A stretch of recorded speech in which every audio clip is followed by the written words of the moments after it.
আল্লাহ রাব্বুল আলামিনই প্রথম, আল্লাহ পাকই শেষ। আল্লাহ পাক প্রকাশ্য, আল্লাহ পাক গোপন।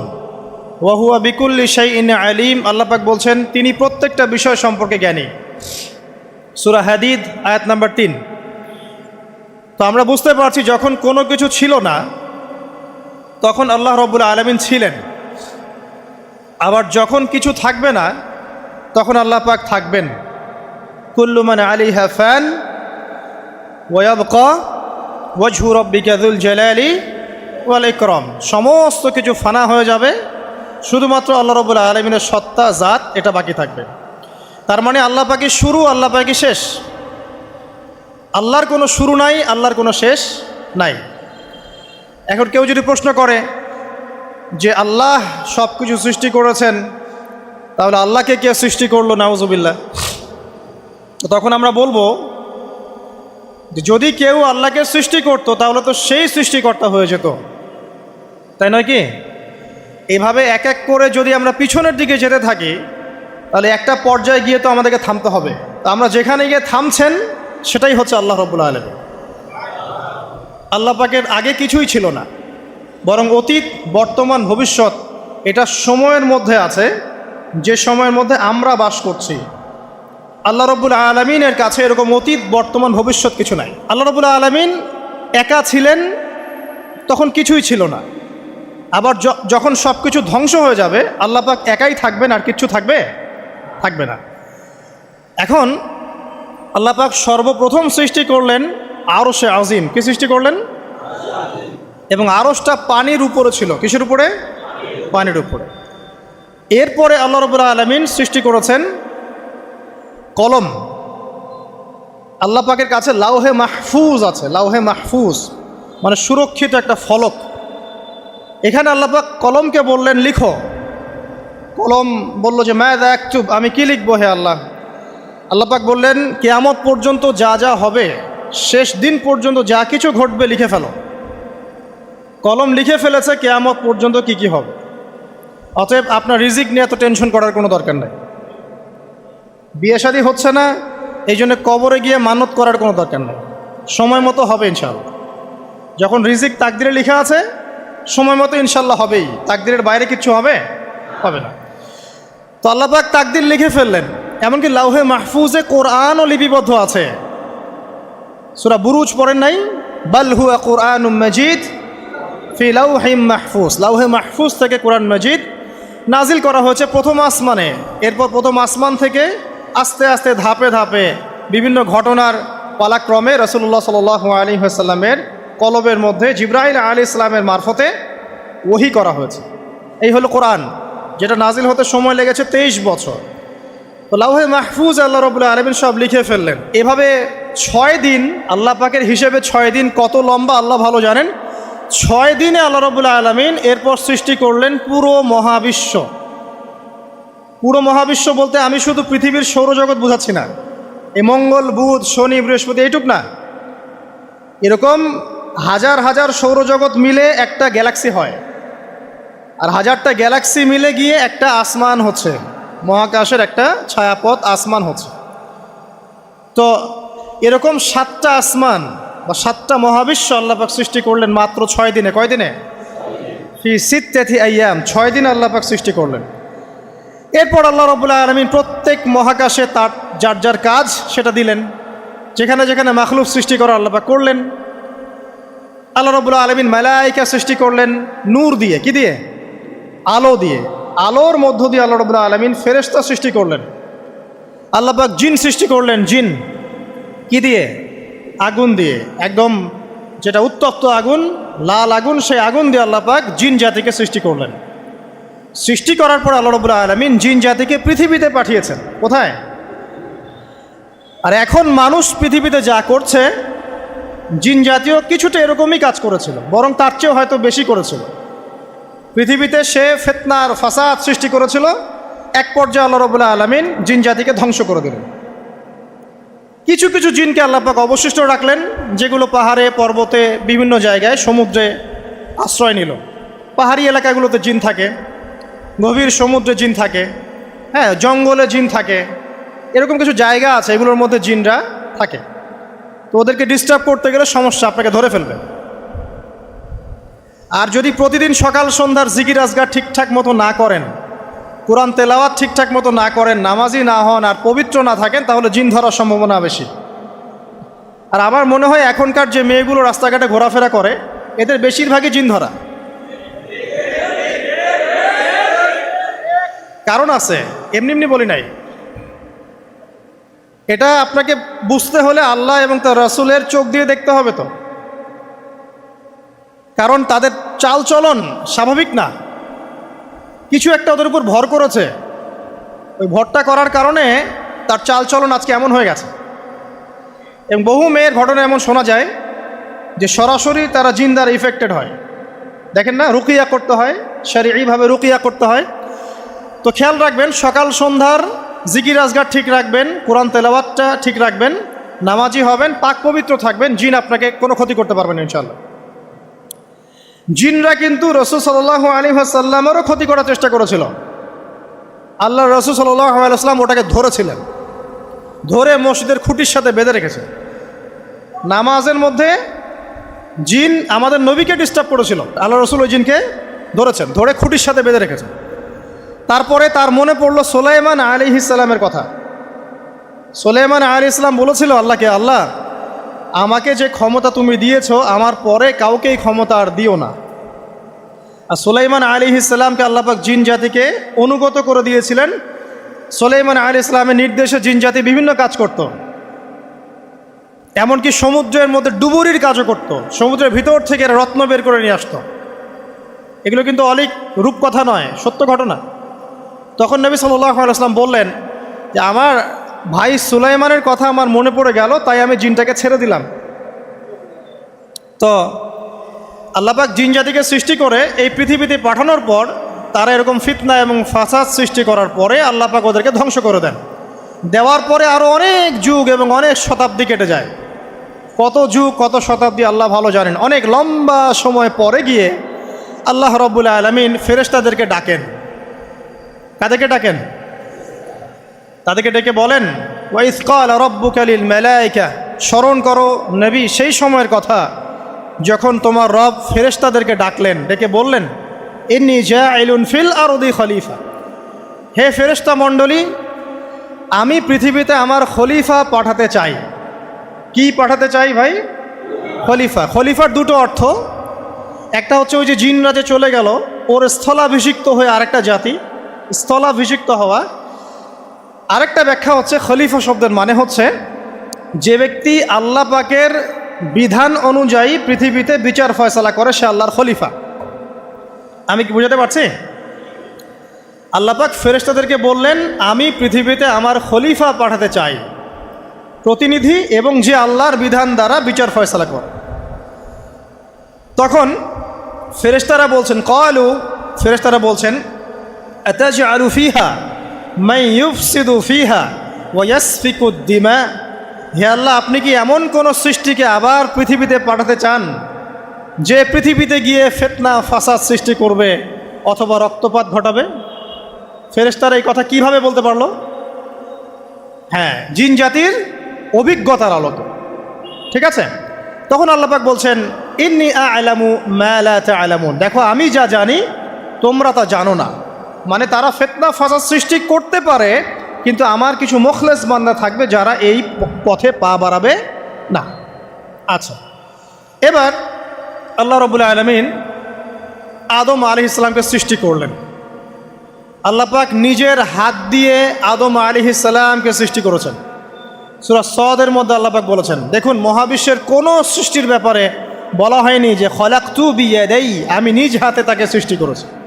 শুধুমাত্র আদম আলাইহিস সালাম, আমাদের পিতার ক্ষেত্রে বলা হয়েছে খলাকতু বিয়াদাই, আমি নিজ হাতে তাকে সৃষ্টি করেছি। কত সম্মান, কত ভালোবাসা, তাই না? এবার আল্লাহ রাব্বুল আলামিন আদম আলাইহিস সালামকে সমস্ত নাম শিক্ষা দিলেন। সমস্ত নাম মানে কি? ওয়াল্লামা আদামাল আসমাআ কুল্লাহা, আল্লাহ পাক বলছেন, এরপর আমি আদম আলাইহিস সালামকে মহাবিশ্বের যত জ্ঞান আছে সমস্ত নাম শিক্ষা দিয়ে দিলাম। সুবহানাল্লাহ। যেই জ্ঞান ফেরেশতাদেরও ছিল না, যেই জ্ঞান ইবলিসেরও ছিল না। ইবলিস কিন্তু অনেক জ্ঞানী ছিল, অনেক বড় আবেদ ছিল, সে দীর্ঘদিন আল্লাহর ইবাদত করেছে, কিন্তু এই জ্ঞান কিন্তু তারও ছিল না, ফেরেশতাদেরও ছিল না। সুম্মা আরাদাহুম আলাল মালাইকা, এরপর আল্লাহ রাব্বুল আলামিন আদম আলাইহিস সালামকে ফেরেশতাদের সামনে নিয়ে আসলেন, উপস্থাপন করলেন। মহাবিশ্বের ঘটনা, এটা ঘটছে, চিন্তা করেন, এটা কিন্তু ঘটেছে আগে, অতীত। এবার সমস্ত ফেরেশতার সামনে আদম আলাইহিস সালামকে নিয়ে আসা হচ্ছে। এবার বলা হচ্ছে যে হে ফেরেশতারা, তোমরা এই নামগুলো বলে দাও দেখি, তোমরা যদি সত্যবাদী হও। তো ফেরেশতারা বলছেন লা ইলমা লানা ইল্লা মা আল্লামতানা, হে আল্লাহ, আপনি আমাদেরকে যা শিখিয়েছেন এর বাইরে তো কোনো জ্ঞান নাই আমাদের। তারপর আল্লাহ পাক আদমকে বললেন আলাইহিস সালাম, হে আদম, তুমি সব নাম বলে দাও দেখি। এরপর আদম আলাইহিস সালাম সমস্ত নাম একটা একটা করে বলে দিলেন। তাহলে আমাদের পিতা জ্ঞানী ছিলেন, নজ্ঞ ছিলেন? আর আমরা তার সন্তান হিসেবে জ্ঞানী না অজ্ঞ? এটা আমাদের শোভা পায়। আমাদের পিতা ছিলেন মহাবিশ্বের সবচেয়ে জ্ঞানী সত্তা। আল্লাহ রাব্বুল আলামিন তাকে জ্ঞান শিক্ষা দিয়েছেন, সমস্ত জ্ঞান। তবে তার সমস্ত জ্ঞান আর এই মহাবিশ্বের সমস্ত জ্ঞান আল্লাহর জ্ঞানের তুলনায় কতটুকু জানেন? একটা সমুদ্রের মধ্য থেকে এক ফোঁটা পানি উঠালে যেমন হয়, পুরো মহাবিশ্বের জ্ঞান আল্লাহর জ্ঞানের সামনে এতটুকু। আল্লাহ পাকের জ্ঞান এত অসীম, পুরো মহাসাগরের মধ্য থেকে এক ফোঁটা পানি তুললে, ওই যে এক ফোঁটা পানি তুললেন, এটা মহাবিশ্বের জ্ঞান। আর বাকি সমস্ত পানি এটা আল্লাহ পাকের জ্ঞান। ঠিক দুনিয়ার জীবনের এক্সাম্পলটা এমনই। একটা সাগরের মধ্যে আঙ্গুল ডুবালে, আঙ্গুল উঠালে যতটুকু পানি আঙ্গুলে বেঁধে থাকে, এটা দুনিয়া। আর পুরো মহাসাগরটাই হচ্ছে কি? আখিরাত। নবীজি বলছেন সাল্লাল্লাহু আলাইহি ওয়াসাল্লাম, একটা মৃত গাধাকে দেখে বলছেন, সাহাবীরা, তোমরা কি কেউ এই গাধাটাকে 1 দিরহামের বিনিময়ে কিনবে? কান কাটা, মৃত, গলে আছে, এই গাধাটাকে কিনবা 1 দিরহাম দিয়ে? সাহাবীরা বলছেন, মাংনা দিলেও তো কিনবো না। ইয়া রাসূলুল্লাহ, যদি ফ্রিও কেউ দেয়, বিনামূল্যে দেয়, তাও তো নিব না। তখন নবী সাল্লাল্লাহু আলাইহি ওয়াসাল্লাম বলছেন, এটাই হচ্ছে আল্লাহর কাছে দুনিয়ার এক্সাম্পল। ওই মৃত গাধা তোমাদের কাছে যতটা না ইম্পর্টেন্ট, যতটুকু মূল্য রাখে, আল্লাহর কাছে এই দুনিয়া তার চেয়েও কম মূল্য রাখে। তো এই দুনিয়াতে তো সব ফয়সালা হবে না। আমরা তো হতাশ হয়ে যাই না যে দুনিয়াতে এমন কেন, এটা কেন, ওইটা কেন। দুনিয়া এটারই জায়গা। দুনিয়া সব কিছুর কনক্লুশনের জায়গা না, সব কিছুর পরিসমাপ্তির জায়গা হচ্ছে কিয়ামতের মাঠ। ওই দিন যে সফল সে সফল, যে ব্যর্থ সে ব্যর্থ। দুনিয়ার বাড়ি গাড়ি, স্ট্যাটাস, চাকরি বাকরি, ইজ্জত সম্মান, এটা সাফল্য ব্যর্থতার মানদণ্ড নয়, চূড়ান্ত মানদণ্ড নয়। চূড়ান্ত মানদণ্ড কি? ফামান যুহজিহা আনিন নার ওয়া উদখিলাল জান্নাহ ফাকাদ ফাজ। যাকে জাহান্নাম থেকে বাঁচানো হবে, জান্নাতে প্রবেশ করানো হবে, পুলসিরাত পার হতে পারবে, এই একমাত্র ব্যক্তি সফল। তো সাফল্যের সংজ্ঞাটা জেনে রাখবেন, তাহলে আপনি দুনিয়াতে হতাশ হবেন না ইনশাআল্লাহ তাআলা। এবার কি হলো, যখন আদম আলাইহিস সালাম সমস্ত নাম শিক্ষা দেওয়া সমস্ত নাম বলে দিলেন, এখানে নাম মানে কিন্তু খালি নাম নয়, জ্ঞান বলে দিলেন, তখন আল্লাহ রাব্বুল আলামিন ফেরেশতাদেরকে বললেন, তোমরা সবাই এখন আদমকে সিজদা করো। ওয়াইয কুলনা লিল মালাইকাতি ইসজুদু লি আদম। আল্লাহ পাক এবার বলছেন, আমি সমস্ত মালায়েকাকে বললাম তোমরা আদমকে সিজদা করো। ফাসাজাদু, সবাই সিজদা করলো, ইল্লা ইবলিস, ইবলিস সিজদা করলো না। কেন করলে না? ইবলিসকে বলা হচ্ছে, ইয়া ইবলিস মা মানাকা আল্লা তাসজুদা ইয আমারতুক, তোমাকে কে নিষেধ করলো সিজদা করতে ওই আদমকে যাকে আমি আদেশ করেছি? কে নিষেধ করলো? তখন ইবলিস বলছে, খলাকতানি মিন নার ওয়া খলাকতাহু মিন তিন, আমাকে সৃষ্টি করেছেন আগুন দিয়ে আর আদমকে সৃষ্টি করেছেন মাটি দিয়ে, আমি কিভাবে তাকে সিজদা করতে পারি? ইবলিস বলতে চাইলো যে আপনি যে বলছেন আদমকে সিজদা করো, আদম তো মাটির তৈরি, আমি তো আগুনের তৈরি, তাহলে আপনি ভুল বলছেন। নাউজুবিল্লাহ। আগুন কেন মাটির সামনে নত হবে? মাটি আগুনের সামনে নত হওয়া উচিত। তার কেয়াস হচ্ছে এমন, কেয়াস মানে কি? তার এটা কি? হ্যাঁ, তার এটা যুক্তি, তার এটা যুক্তি এবং দর্শন যে আমি কেন তাকে সিজদা করব? আমি তো আগুনের তৈরি আর আদম হচ্ছে মাটির তৈরি। তো খলাকতাহু মিন নার ওয়া খলাকতানি মিন তিন, খলাকতানি মিন নার ওয়া খলাকতাহু মিন তিন, আমাকে সৃষ্টি করেছেন আগুন দিয়ে, আদমকে সৃষ্টি করেছেন মাটি দিয়ে। আবা ওয়াস্তাকবারা, আল্লাহ পাক বলছেন সে উদ্ধত হলো এবং অহংকার প্রদর্শন করলো। আর আল্লাহ পাক অনেক কিছু মাফ করে দেন, কিছু কিছু বিষয় আল্লাহ পাক মোটেই পছন্দ করেন। তার মধ্যে একটা হচ্ছে অহংকার, তার মধ্যে একটা হচ্ছে শিরক, তার মধ্যে একটা হচ্ছে অন্যের হক নষ্ট করা, তার মধ্যে একটা হচ্ছে আদম সন্তানকে হত্যা করা, তার মধ্যে একটা হচ্ছে বৃদ্ধ বয়সে ব্যভিচার করা, তার মধ্যে একটা হচ্ছে মুরতাদ হয়ে যাওয়া। ওই যে খ্রিস্টান হয়ে যাচ্ছেন না, খালি মরেন তারপর বুঝবেন, খালি মালাকুল মউত আসুক তারপর বুঝবেন। আল্লাহ রাব্বুল আলামিন বলছেন তার রাসূলের মাধ্যমে, কেউ যদি সাক্ষ্য দেয় আল্লাহ ছাড়া কোনো মাবুদ নাই, মুহাম্মদ সাল্লাল্লাহু আলাইহি ওয়াসাল্লাম শেষ নবী, ঈসা ইবনে মারইয়াম আল্লাহর প্রেরিত নবী, আল্লাহর পুত্র নন, জান্নাত সত্য এবং জাহান্নাম সত্য, এই পাঁচটা বিষয় যদি কেউ সাক্ষ্য দেয় ইনশাআল্লাহ সে জান্নাতে যাবে, তার আমল যেমনই হোক না কেন। টাকার বিনিময়ে, চাকরির বিনিময়ে, সমাজসেবার নামে আর চিকিৎসার নামে ইমান বিক্রি করে ফেললেন, সুবহানাল্লাহ সুবহানাল্লাহ। তোমাদের এই পৃথিবীতে বেঁচে থাকার চাইতে মাটির তলে চলে যাওয়া ভালো। আবর্জনার কোনো প্রয়োজন নাই আল্লাহর এই জমিনে। এই মুসলিম উম্মার আবর্জনার কোনো প্রয়োজন নাই। এই মুসলিম উম্মার ইমানদার সাহসী তরুণ প্রজন্মের দরকার। আল্লাহ পাক কবুল করুন, আমিন। এরপরে কি হলো? ইবলিস সেজদা করলো না, আবা ওয়াস্তাকবার, সে উদ্ধত হলো এবং অহংকার প্রদর্শন করলো। এবার আল্লাহ পাক জিজ্ঞাসা করলেন, কেন করলে না, কেন করলে না? সে বলল যে আগুন দিয়ে সৃষ্টি করেছেন আমাকে, তাকে সৃষ্টি করেছেন আপনি মাটি দিয়ে, সো আপনি ভুল আমি সঠিক, আমি কেন তাকে সেজদা করব? আল্লাহ পাক তখন আর তার প্রতি রহম করলেন না। আল্লাহ পাক তখন তাকে বলছেন ফখরুজ মিনহা, এখান থেকে বেরো। আল্লাহ পাক যেমন গফুর রহিম আরহামুর রহিমিন, ঠিক তেমনি আল্লাহ পাক শাদীদুল ইকাব, কঠিন শাস্তিদাতাও বটে। আল্লাহ পাক শুধু কি দয়াই করবেন, শাস্তি দিবেন না? দিবেন। ফখরুজ, অপদস্থ হয়ে লাঞ্ছিত হয়ে এখান থেকে বের হয়ে যাও। এখানে অহংকার করার অধিকার তোমাকে দেয়া হয় না, এখান থেকে বের হয়ে যাও। এবার ইবলিস বের হয়ে যাচ্ছে। বের হয়ে যাওয়ার সময় ইবলিস বলছে রব্বি, কি বলছে? রব্বি। দেখেন ইবলিস আল্লাহকে বলছে রব্বি, মানে ইবলিস আস্তিক। ইবলিস কি আস্তিক? ইবলিস আল্লাহ বিশ্বাস করে। ইবলিস বলছে রব্বি, হে আমার রব, আনজিরনি ইলা ইয়াউমি ইউবআসুন, আমাকে কিয়ামত দিবস পর্যন্ত অবকাশ দেন। আমাকে তো বের করে দিচ্ছেন, ঠিক আছে, আমাকে কিয়ামত দিবস পর্যন্ত অবকাশ দেন। শব্দ চয়ন হচ্ছে রব্বি, হে আমার রব, মানে ইবলিস কিন্তু নাস্তিক না। তাহলে এখন যারা এই যে এথিজমে বিশ্বাস করছেন, আসলে এরা কেউ নাস্তিক না, এরা ইসলাম বিদ্বেষী। কখনো দেখবেন না তাদেরকে অন্য ধর্মের কোনো বিষয় নিয়ে কটু মন্তব্য করছে, প্রশ্ন উত্থাপন করছে, এমনটা খুব কমই দেখবেন। এদের যত মাথা ব্যথা ইসলাম নিয়ে।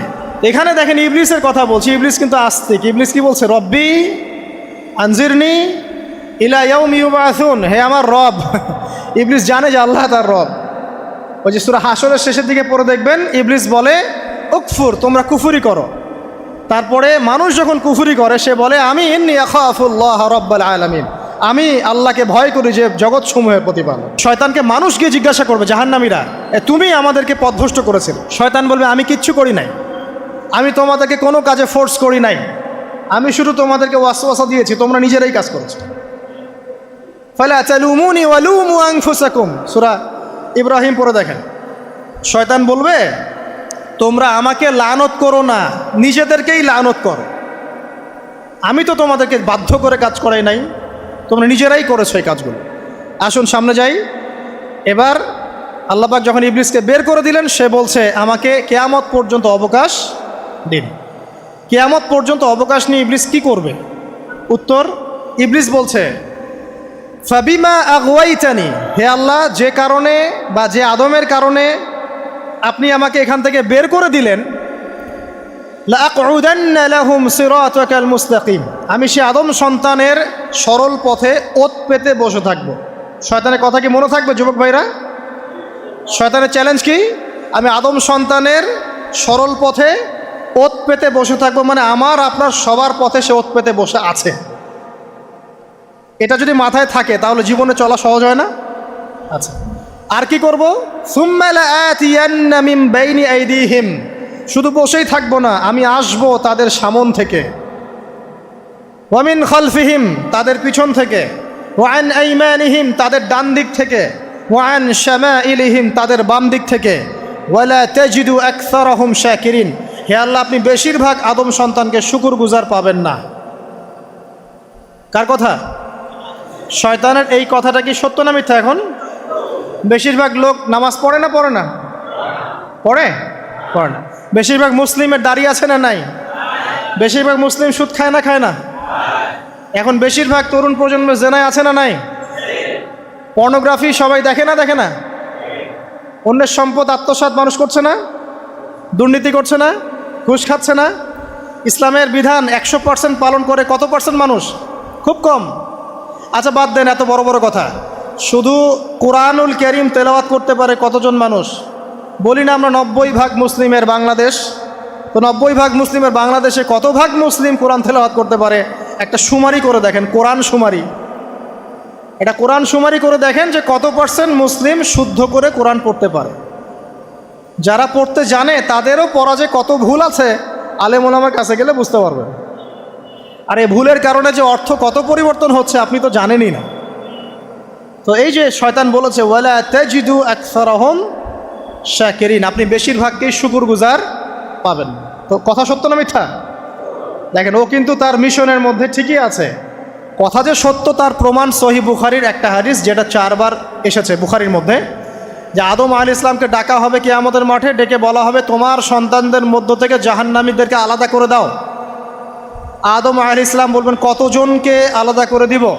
আল্লাহ পাক বলবেন প্রতি 1099 জনকে জাহান্নামের জন্য আলাদা করে দাও। শয়তানের কথা ঠিক না ঠিক? এবার আল্লাহ রাব্বুল আলামিন তাকে বের করে দিলেন। ইবলিস এবার বের হয়ে গেল, চ্যালেঞ্জও করলো। এবার আল্লাহ পাক আদম আলাইহিস সালামকে ডেকে বলছে ইয়া আদম, এবার আদম আলাইহিস সালামের এই যে পাজর মানে বুকের পাজর, এখান থেকে তার সঙ্গিনীকে সৃষ্টি করা হলো। কারণ আদম আলাইহিস সালাম একাকী ছিলেন, একা কি থাকা যায়? একা থাকতে কষ্ট হয় না? একজন জীবন সঙ্গী লাগে না? তো আদম আলাইহিস সালামের এই বাম পাজরের হাড় থেকে হাওয়া আলাইহিস সালামকে সৃষ্টি করা হলো। সৃষ্টি করার পর আরও একটা ঘটনা আছে যে আল্লাহ রাব্বুল আলামিন আদম আলাইহিস সালামের পিঠের যে অংশটুকু আছে, এই অংশটুকু থেকে আগামীতে যত আদম সন্তান আসবে সবাইকে ছোট ছোট পিঁপড়ার আকৃতিতে সামনে নিয়ে দেখালেন। সুবহানাল্লাহ। যত আদম সন্তান আসবে আল্লাহ পাক সবাইকে আদমের সামনে দেখালেন এবং বললেন এই যে শুভ্র অংশ যারা, মানে সাদা অংশ যারা, তারা তোমার সন্তানদের মধ্য থেকে সবাই জান্নাতি। আর তোমার এই যে বাম পাশে যেগুলো কালো কালো ছোট ছোট আকৃতি দেখছো, এগুলো সব তোমার সন্তানদের মধ্য থেকে জাহান্নামী। আমরা দোয়া করি আমরা তাদের অন্তর্ভুক্ত না হই।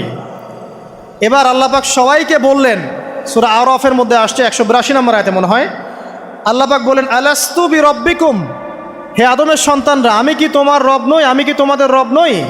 আলাস্তু বিরব্বিকুম, আমি কি তোমাদের রব নই? আলাস্তু বিরব্বিকুম, আমি কি তোমাদের রব নই? আমরা সবাই তখন বলেছিলাম বালা ইয়া রব্বি, অবশ্যই আপনি আমাদের রব। আমরা এখন ভুলে গেছি না? আমরা সবাই এই সাক্ষী দিয়ে আসছি রুহের জগতে। আর রুহের জগৎ বলে একটা জগৎ আছে, অনেক জগৎ আছে। রুহের জগৎ একটা, দুনিয়ার জগৎ একটা, জিন জাতির জগৎ আলাদা, বারজাখ পরকালে যে কবরে রাখার পরে বারজাখের জগৎ একটা, আর দারুল করার যেটা হবে একদম জান্নাত জাহান্নাম, ওটা আরেকটা জগৎ। এই যে মহাবিশ্ব যে সম্প্রসারিত হচ্ছে, এক এক গ্যালাক্সিতে এক একটা জগৎ না, এরকম বহু জগৎ আছে। রুহের জগতে আমরা এই ওয়াদা আল্লাহর কাছে করে এসেছি, এটাকে আহদে আলাস্তু বলে। কি বলে? আহদে আলাস্তু, মানে আলাস্তু বি রব্বিকুম, আমি কি তোমাদের রব নই? আমরা বলেছিলাম হ্যাঁ আপনি আমাদের রব। একটা মজার কথা আছে এখানে, যখন আদম আলাইহিস সালাম দেখছিলেন তার সন্তানদেরকে সাদা সাদা আকৃতি ছোট ছোট, এর মধ্যে একটা সন্তানকে দেখে, একজন সন্তানকে দেখে তার প্রচণ্ড ভালো লেগেছিল এবং তিনি অত্যন্ত সুদর্শন ছিলেন। তাকে দেখে তার প্রচণ্ড রকম ভালো লেগেছিল। আল্লাহ পাককে তিনি জিজ্ঞাসা করলেন, হে আল্লাহ, আমার সন্তানদের মধ্যে কে, এই সুন্দর সন্তান কে? আল্লাহ পাক বললেন সে হচ্ছে তোমার সন্তান দাউদ। কি নাম? দাউদ আলাইহিস সালাম। আর আপনাকে বলে রাখি, আদম আলাইহিস সালামের ব্যাপারে যেমন আল্লাহ পাক বলেছেন আদম আমার খলিফা, ঠিক দাউদ আলাইহিস সালাম সম্পর্কেও আল্লাহ পাক বলেছেন দাউদ আমার খলিফা। বুঝতে পারলেন? কোথায় আছে? সূরা সদ পড়ে দেখেন। ঠিক আদম আলাইহিস সালাম সম্পর্কে আল্লাহ পাক বলেছেন না যে আমি পৃথিবীতে খলিফা পাঠাচ্ছি, ঠিক দাউদ আলাইহিস সালাম সম্পর্কেও আল্লাহ পাক বলেছেন দাউদ আমার খলিফা। ইয়া দাউদ ইন্না জাআলনাকা খলিফাতান ফিল আরদ ফাহকুম বাইনান নাসি বিল হক ওয়া লা তাত্তাবিল হাওয়া। আয়াতটা পড়ে দেখবেন, ওইদিকে আমি পরে আসছি। তো ওই সন্তানকে দেখে তার এত ভালো লাগলো, আল্লাহর কাছে তিনি জিজ্ঞাসা করছেন, হে আল্লাহ আমার এই সন্তানের হায়াত কত? আল্লাহ পাক বলছেন তোমার এই সন্তানের হায়াত হচ্ছে 60 বছর। কত বছর? 60 বছর।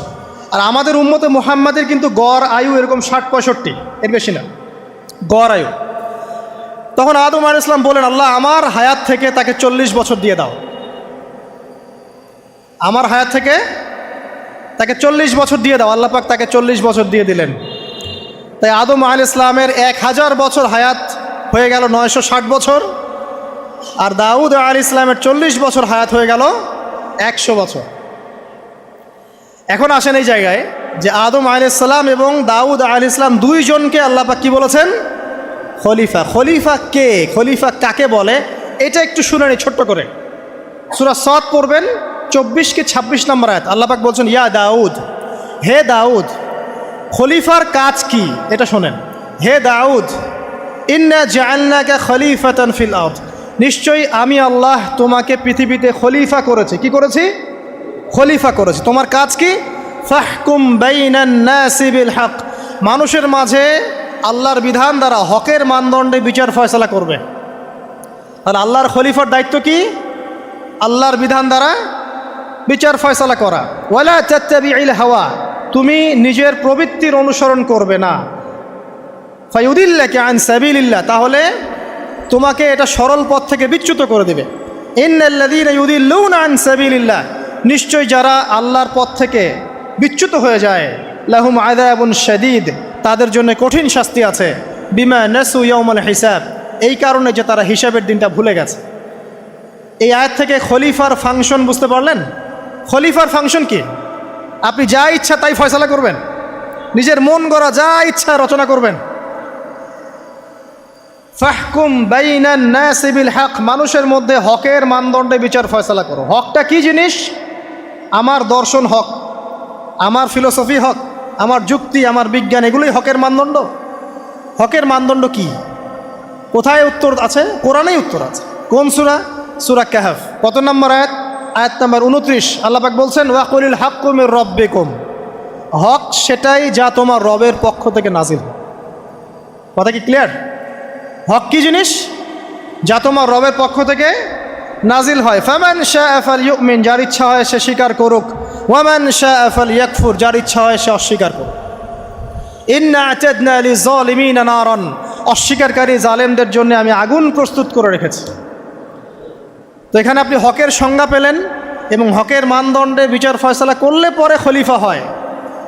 যদি আল্লাহ পাকের হকের মানদণ্ডে কেউ ফয়সালা না করে সে আল্লাহর খলিফা নয়, সে শয়তানের খলিফা। কথা কি ক্লিয়ার?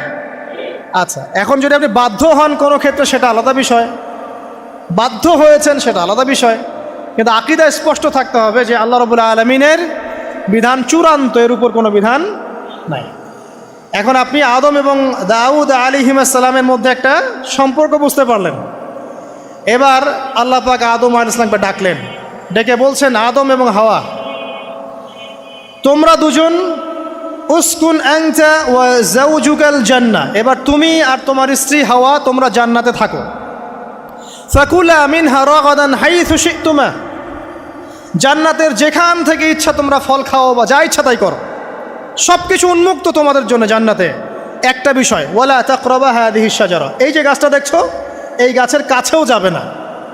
এখানে শব্দ এমন না যে গাছের ফল খাবে না, শব্দ হচ্ছে এমন গাছের কাছেও যাবে না। যেমন ওয়ালা তাকরাবু জিনা, জেনা করবে না আল্লাহ পাক বলেননি, বলেছেন জেনার কাছেও যাবে না। ওয়ালা তাকরাবু মাল আল ইয়াতিম, ইয়াতিমের মাল খাবে না আল্লাহ পাক বলেন নাই, আল্লাহ বলছেন ইয়াতিমের মালের কাছেও যেও না। আমি কি বুঝাতে পারছি? এই গাছের কাছেও যেও না। এবার জান্নাতে তারা থাকতে লাগলেন। এবার ইবলিস তো আর হাল ছেড়ে দেয় নাই, সে কি বলেছিল? ডান বাম সামন পিছন সব দিক থেকে আসবে। সে এসে ওয়াসওয়াসা দেয়। কি ওয়াসওয়াসা দেয়? হে আদম হাল আদুল্লুকা, আমি কি তোমাকে বলে দিব আলা শাজারাতিল খুলদ ওয়া মুলকিন লা ইয়াবলা, হে আদম আমি কি তোমাকে বলে দিব এমন একটা গাছের কথা, যেই গাছের ফল খেলে পরে তুমি চিরস্থায়ী জীবন লাভ করবে, কোনো দিন মারা যাবে না। এই চিরস্থায়িত্বের টোপ দিচ্ছে কে? এই চিরস্থায়ী ক্ষমতার টোপে মানুষ পথ হারাচ্ছে না পৃথিবীতে। ওয়া মুলকিন লা ইয়াবলা, এমন রাজত্ব পাবে যেই রাজত্ব কখনো ক্ষয় হবে না। চিরস্থায়িত্বের টোপ, রাজত্বের টোপ, এই দুটোই হচ্ছে পৃথিবীতে মানুষকে পথভ্রষ্ট করার শয়তানের অস্ত্র। কথা মনে বুঝতে পারেন না? আমার মাথার উপর দিয়ে আছে, বুঝতে পারবেন ইনশাআল্লাহ। তো টোপ দিচ্ছে দুইটা, হাল আদুল্লুকা আলা শাজারাতিল খুলদ ওয়া মুলকিন লা ইয়াবলা। করতে করতে করতে করতে একদিন সত্যি সত্যি আমাদের পিতামাতা সেই গাছের কাছে চলে গেলেন। যখনই চলে গেলেন, ফালাম্মা যাকা শাজারা, যখন তারা গাছের কাছে চলে গেলেন, বাদাত লাহুমা সাওআতিহিমা, তাদের পরনে যে জান্নাতি কাপড় ছিল ধাপাস করে খুলে পড়ে গেল। ইন্না লিল্লাহি ওয়া ইন্না ইলাইহি রাজিউন। আমাদের পিতামাতাকে পুরো মহাবিশ্বে ফেরেশতাদের সামনে জান্নাতে নগ্ন করে দিল ইবলিস। আমি মনে বুঝাতে ব্যর্থ হচ্ছে। আমাদের পিতামাতাকে জান্নাতে ফেরেশতাদের সামনে, সবার সামনে নগ্ন করে কাপড় খুলে ফেললো কে? ইবলিস। তো এখন যে কাপড় খোলার সংস্কৃতি চলছে, কারা এরা? ওরা জিন শয়তান, এগুলো মানুষ শয়তান। শয়তান দুই প্রকার, মিনাল জিন্নাতি ওয়ান নাস, জিন শয়তান আর মানুষ শয়তান। ওই জিন শয়তান এদেরকে ওয়াসওয়াসা দিয়ে দিয়ে নগ্ন করেছে। এরা এখন নগ্নতার আন্দোলন শুরু করেছে, এবং আমি জানি কয়দিন পর এটা বিকিনি পরেও ঘুরবে। অবাক হচ্ছেন? কিয়ামতের আলামতের মধ্যে অন্যতম হচ্ছে মানুষ রাস্তার ধারে ধারে জেনা করবে, রাস্তার মোড়ে মোড়ে জেনা হবে। তখনকার সবচেয়ে ভালো মানুষ হবে সেই ব্যক্তি যে গিয়ে বলবে যে বাবা তোমরা জেনা করছো করছো, এই দেয়ালের পিছনে গিয়ে করতে পারলা না। সে হবে সবচেয়ে ভালো মানুষ। তো এই যে কাপড় খোলার সংস্কৃতি শুরু হয়েছে, এটা কার সংস্কৃতি? বাদাত লাহুমা সাওআতিহিমা। আল্লাহ পাক আরো বলছেন, ইয়া বানি আদম, হে আদম সন্তান, লা ইয়াফতিনান্নাকুমুশ শাইতান, শয়তান যেন তোমাদেরকে ফিতনায় ফেলতে না পারে। কামা আখরাজা আবাওয়াইকুম মিনাল জান্নাহ, ঠিক যেভাবে শয়তান তোমাদের পিতা মাতাকে জান্নাত থেকে বের করে দিয়েছিল। আর কি করেছিল? কামা আখরাজা আবাওয়াইকুম মিনাল জান্নাহ ইয়ানজিউ আনহুমা লিবাসাহুমা, শয়তান তোমাদের পিতা মাতার লেবাস পোশাক খুলে ফেলেছিল। ঠিক এভাবেই যেন পৃথিবীতে শয়তান তোমাদেরকে ফিতনায় ফেলতে না পারে, আল্লাহ পাক সতর্ক করছেন। এখন কি বুঝতে পারছেন? এই নগ্নতার যে 6 লাভ, নগ্নতা, অশ্লীলতা, পর্নোগ্রাফি, বেহায়াপনা, ফ্রি মিক্সিং, নারীদেরকে নগ্ন করে রাস্তায় বের করে নিয়ে আসা, এগুলো কার এজেন্ডা? শয়তানের এজেন্ডা। এর উপর কোনো কথা নাই, কারণ কোরআনের উপর কোনো সত্য নাই। এগুলোর উপরে কোনো কথা হবে না, বিকজ কোরআনের উপর কোনো সত্য নাই। আছে? নাই। কোরআনে আল্লাহ পাক বলেছেন যে শয়তান ফিতনায় ফেলেছিল, ইয়ানজিউ আনহুমা লিবাসাহুমা, শয়তান তোমাদের পিতামাতার লেবাস খুলে ফেলে দিয়েছিল। ওয়া তাফিকা ইয়াখতিফানি আলাইহিমা মিন ওয়ারাকিল জান্নাহ, তখন আমাদের পিতামাতা জান্নাতের গাছের যে এই যে পাতাগুলো আছে এগুলো ছিঁড়ে ছিঁড়ে লজ্জাস্থান ঢাকতে লাগলেন। ইন্না লিল্লাহ। আমাদের পিতামাতার কি দুর্দশা হয়েছিল, আমাদের পিতামাতার কি দুর্দশা, কি লজ্জা হয়েছিল তখন। চিন্তা করে দেখেন, শয়তান কাপড় খুলে ফেলে দিয়েছে। আর আমাদের পিতামাতা, আমাদের মা, আমাদের বাবা জান্নাতের এই যে পাতাগুলো ছিঁড়ে ছিঁড়ে গায়ের লজ্জাস্থান ঢাকা শুরু করেছেন। কি পরিমাণ লজ্জা চিন্তা করেন। আপনাকে যদি এখানে কেউ নগ্ন করে ফেলে এবং আপনি যদি না চান বিষয়টা, সবাই জোর করে আপনার কাপড় খুলে ফেলে, আপনার কেমন লাগবে? কেমন লাগবে? এই ঘটনা ঘটেছে মহাবিশ্বে, শয়তান ঘটিয়েছে।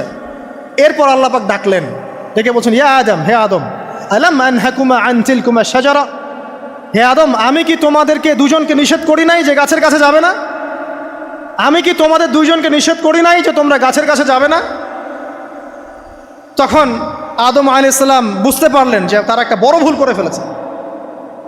তারপর আল্লাহ রাব্বুল আলামিন দয়া পরবশ হয়ে আদম এবং হাওয়া আলাইহিস সালামকে কালিমা শিক্ষা দিলেন, তওবার কালিমা, যেই কালিমা দিয়ে তারা তওবা করতে পারেন। সেই কালিমা হচ্ছে রব্বানা যালামনা আনফুসানা ওয়া ইল্লাম তাগফির লানা ওয়া তারহামনা লানাকুনান্না মিনাল খাসিরিন। এই দোয়া শিখে নিয়ে আদম এবং হাওয়া আলাইহিস সালাম তওবা করলেন। আল্লাহ পাক তাদের তওবা কবুল করে মাফ করে দিলেন। কিন্তু জান্নাতে আর থাকা হলো না। আল্লাহ পাক বলেন, কুল নাহবিতু মিনহা জামিআ, এবার তোমরা সবাই মিলে এখন পৃথিবীতে নেমে যাও। আল্লাহ মাফ করে দিলেন, কিন্তু তোমরা এখন পৃথিবীতে নেমে যাও, জান্নাতে আর থাকা হবে না। খেয়াল করে দেখেন, ইবলিসও আল্লাহর আদেশ মানে নাই। আল্লাহ বলেছেন সেজদা করো, ইবলিস কিন্তু করে নাই। আবার আমাদের পিতা আদম আলাইহিস সালামকে আল্লাহ পাক বলেছেন গাছের কাছে যেও না, তারা চলে গেছেন। দুটোই কি অবাধ্যতা নয়? তাহলে ইবলিসকে চিরস্থায়ী জাহান্নামী করা হলো, আদম সন্তানকে কেন করা হলো না? উত্তর, আদম সন্তান আদম আলাইহিস সালাম তওবা করে ফিরে এসেছে, ইবলিস আসে নাই। তাই আমাদের দ্বারা পদে পদে ভুল হবেই, তওবা করে ফিরে আসলেই গুনাহ মাফ ইনশাআল্লাহ। আর যদি ইবলিসের মতো গুনার উপর গুনাহ করতেই থাকেন আর বলেন যে আমি ঠিক কাজ করছি, তাহলে ইনশাআল্লাহ ওই যে জাহান্নাম অপেক্ষা করছে। ইবলিসকে আল্লাহ পাক বললেন যে তুমি এবং তোমার অনুসারী যারাই থাকবে সবাইকে দিয়ে লাআমলাআন্না জাহান্নামা মিনকুম আজমাইন, তোমাদের সবাইকে দিয়ে আমি জাহান্নাম পরিপূর্ণ করব। নাউযুবিল্লাহ। এবার সবাই পৃথিবীতে নেমে আসলো। পৃথিবীতে এসেই কি আল্লাহ পাক ছেড়ে দিলেন? না। আল্লাহ রাব্বুল আলামিন বলছেন কুল নাহবিতু মিনহা জামিআ, তোমরা পৃথিবীতে নেমে যাও। ফাইম্মা ইয়াতিয়ান্নাকুম মিন্নি হুদান, দুনিয়াতে যাচ্ছ যাও, তবে মনে রেখো যে আমার পক্ষ থেকে তোমাদের কাছে হেদায়েতের বাণী আসবে। আমার পক্ষ থেকে তোমাদের কাছে হেদায়েতের বাণী আসবে। ফামান তাবিআ হুদায়া ফালা খাউফুন আলাইহিম ওয়ালা হুম ইয়াহজানুন, যারা আমার হেদায়েতের বাণীগুলো মেনে চলবে তাদের কোনো ভয় নাই, কোনো দুশ্চিন্তাও নাই। ওয়াল্লাযীনা কাফারু ওয়া কাযযাবু বিআয়াতিনা, কিন্তু যারা আমার আয়াতকে কুফরি করবে, মিথ্যা প্রতিপন্ন করবে, ফাউলাইকা আসহাবুন নার, তারা হবে জাহান্নামের অধিবাসী। হুম ফিহা খালিদুন, তারা সেখানে চিরস্থায়ী হবে। এই সহজ সরল জীবন দর্শন দিয়ে আল্লাহ পাক পৃথিবীতে পাঠিয়ে দিলেন।